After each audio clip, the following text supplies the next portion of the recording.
11 साल की मासूम नाबालिग बच्ची को बहला फुसलाकर अपहरण मामले में पुलिस ने लिस्टेड बदमाश को किया गिरफ्तार। सोशल मीडिया पर पुलिस को दिया था चैलेंज, डॉन को पकड़ना मुश्किल ही नहीं नामुमकिन है कहकर पुलिस को दी थी चुनौती। पुलिस ने आरोपी से युवती बनकर व्हाट्सएप पर चैट कर जाल बिछाकर घेराबंदी कर गिरफ्तार किया है। आरोपी पर 25 आपराधिक मामले दर्ज हैं। दरअसल विजयनगर थाना क्षेत्र के रेडिसन चौराहे के पास एक नाबालिग बच्ची को बहला फुसलाकर मेला दिखाने के बहाने अपहरण करने के मामले में आरोपी की तलाश की जा रही थी।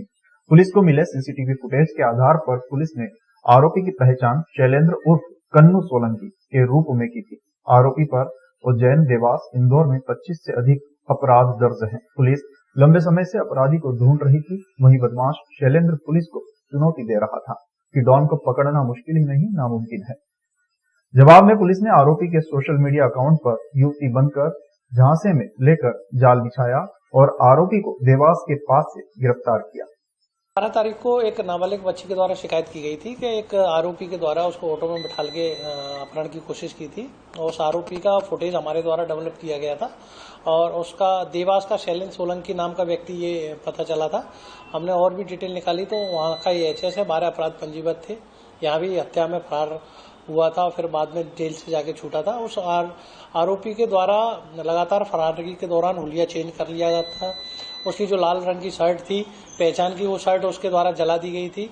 उस पर जब घेराबंदी करके हमारी टीम के द्वारा पकड़ा गया तो उस पर एक चाकू बरामद हुआ है। आरोपी को हमारे द्वारा पकड़ लिया गया है। ये कहीं बाहर साउथ में फरार होने की ट्रक पे जाने की फिराक में था।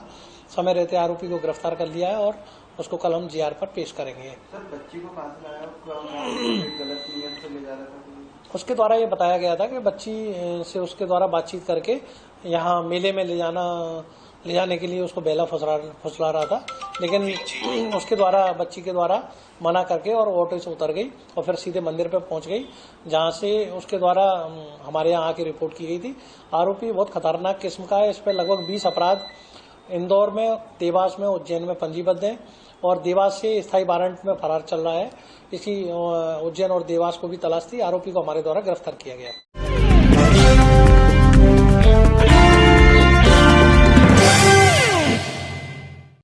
नवागत कलेक्टर इलैया राजा टी की उपस्थिति की पहली जन सुनवाई हुई संपन्न। कलेक्टोरेट की जन सुनवाई की व्यवस्थाओं को आवेदकों के लिए बनाया गया था सुलभ।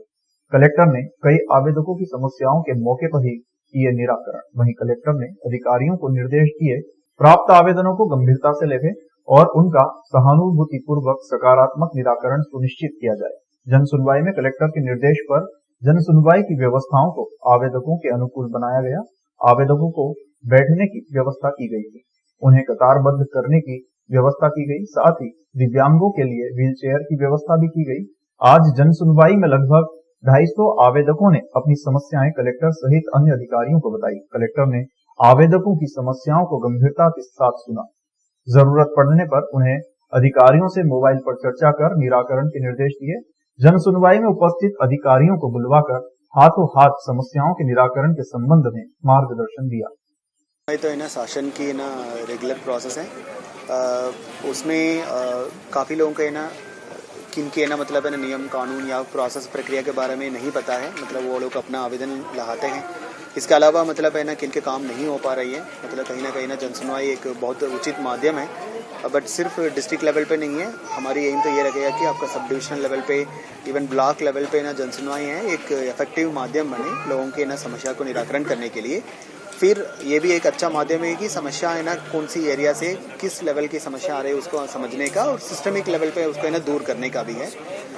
काफ़ी लेवल पे समटाइम्स उनके ना सहायता का है ना अपेक्षा भी रहती है, मतलब किसी और है ना योजना के माध्यम से कवर नहीं हो रहे तो मतलब कलेक्टर है ना हर तरीके से हम उनको कैसे हेल्प कर सकते हैं उसके लिए आज सभी डिस्ट्रिक्ट ऑफिसर्स को भी हम लोगों ने आज ना कॉल किए हैं एंड काफ़ी कुछ मैटर्स का आज मौके पे ही निराकरण किए हैं।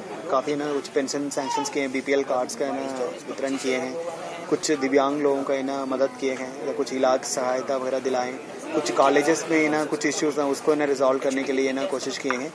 इसके अलावा कुछ इश्यूज हैं मतलब लॉन्ग टर्म है, उसका डेली मॉनिटरिंग सिस्टम के माध्यम से हम लोग नोट कराएंगे, उसको लगातार हम लोग ने समीक्षा करेंगे, आने वाले समय से उसको निराकरण करने के लिए कोशिश करेंगे।